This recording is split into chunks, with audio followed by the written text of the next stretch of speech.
धन्यवाद करतो. काही वर्षांपूर्वी आपण सर्वजण साक्षात हिंदू मंदिर निर्माणाच्या लढ्याला एक देश प्राप्त करून गेलो. आज मला थोडं नाही म्हटलं तरी वाईट वाटते की मंदिर उभं जरूर राहिलं, पण नवा लढा जो म्हणतोय तो त्या मंदिराच्या रक्षणाचा आपल्याला सुरू करावं लागतं. मी पहिल्या प्रथम या मंदिराच्या सर्व ट्रस्टींना, सर्व गुरुजींना धन्यवाद देतोय. त्यांनी मनापासून सहकार्य केलं. नुसतं सहकार्यच नाही तर आशीर्वाद सुद्धा दिले.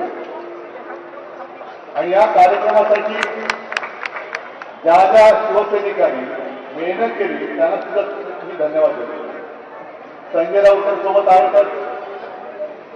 आज सकाळी संजय राऊतांचा फोन आला. मला म्हणाले, उद्धव टेलिकॉन्टॅक्ट ठेवायचं का? म्हटलं का नाही, कारण मुख्यमंत्र्यांनी आवाज म्हणाले, उद्धव टेलिप्रॉम्प्टर ठेवायचं का? म्हटलं का नाही, कारण मुख्यमंत्र्यांनी आव्हान दिले उद्धव ठाकरेंनी रामरक्षा बोलून दाखवावी.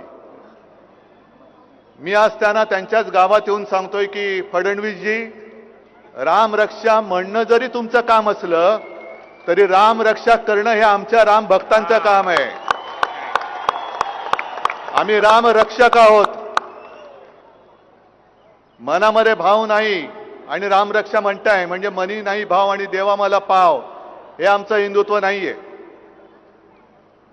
आज सकाळी नागपूरसाठी निघाल्यानंतर पहिली बातमी जी आली ती दिल्लीतून आली की गेले जवळपास 20 दिवस देशातल्या तरुणांच्या भविष्यासाठी सोनम वांगचुक जे उपोषणाला बसले होते त्यांची कशा पद्धतीने उचलबांगडी केली, काय जणू काय एखाद्या अतिरेक्याला पकडावं तसं पोलीस घुसले, चादरी बिदरी टाकल्या आणि उचलून घेऊन गेले.